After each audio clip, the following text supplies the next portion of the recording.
Annie, let's talk about this. Today may be the last day of the 43-day-long government shutdown. The House expected to vote on the Senate-passed bill to fund the government through January. If it passes, President Trump could sign the bill in the evening, reopening the government. But that does not mean air travelers will get instant relief. It's going to take some time to get air travel back to capacity and for employees to get back pay.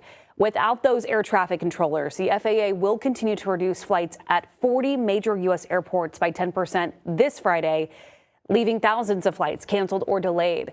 Our Emma Birch is live inside the Tulsa International Airport. Emma, you're advocating for travelers if their flight gets canceled. I know you got a chance to kind of dispel some of the questions. I know holidays are right around the corner, and many travelers are feeling anxious about what may come. Yeah, for sure, Christine. I will say here at Tulsa International Airport, haven't been a whole lot of cancellations. The only one I've seen is for a flight out to Denver. That's the only one that's been canceled this morning.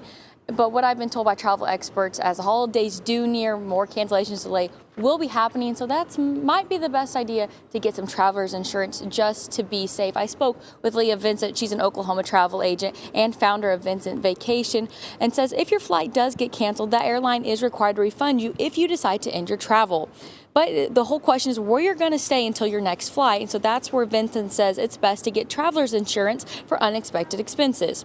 Traveler's insurance covers hotel and food costs if you have to stay the night until your next flight. It also covers any necessities if your luggage is somewhere else while you aren't. Now, Vincent says some may argue that paying extra for insurance, but she says it's not as much as you think.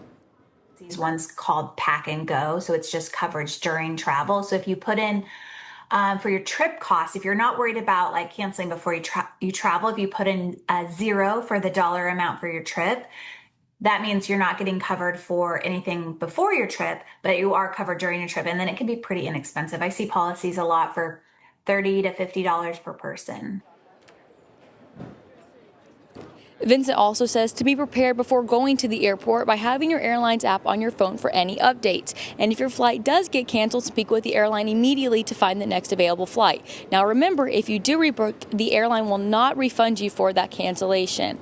And now what was interesting when I was talking to Leah, she's actually out of the country right now for a conference, and her family went down with her just for a little vacation, and they just left yesterday. And what she said was that when they left, that airline actually emailed them to let them know that based on where they were coming back from, that there were going to be no cancellations based on that. And obviously delays you can't ever really determine, but there were no cancellations based off that. So just make sure you have your airline's app, all the notifications so you can stay updated.